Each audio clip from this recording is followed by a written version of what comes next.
حرفی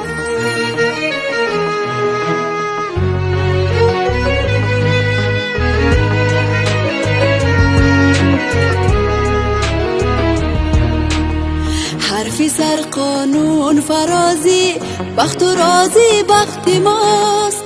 جاویدان معنا کتابی، راهی بازی بخت ماست. رمزی نیکی دولتی با دولتی ما تا ابد، روز و شب ره جوی تدبیر و نیازی بخت ماست. با زبانی مهربان و تاجداری تاجیک است، ننگ و نامی تاجیکستان افتخاری تاجیک است. با زبانی مهربان و تاجداری تاجیک است، ننگ و نامی تاجیکستان افتخاری تاجیک است.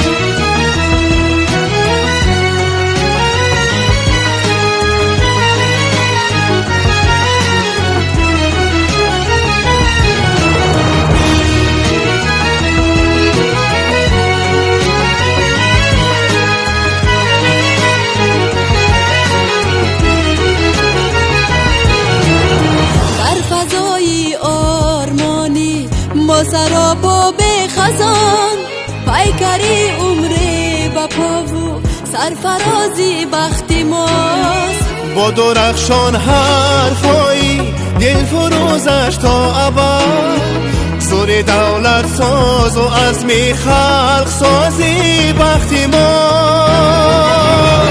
با زبانی مهربان و تاجداری تاجیک است، ننگ و نامی تاجیکستان افتخاری تاجیک است. با زبانی مهربان و تاجداری تاجیک است، ننگ و نامی تاجیکستان افتخاری تاجیک است.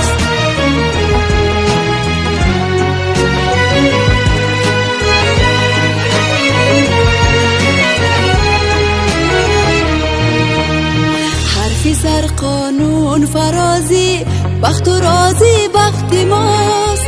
جاویدان معنا کتابی، راهی بازی بخت ماست. رمزی نیکی دولتی با دولتی ما تا ابد، روز و شب ره جوی تدبیر و نیازی بخت ماست.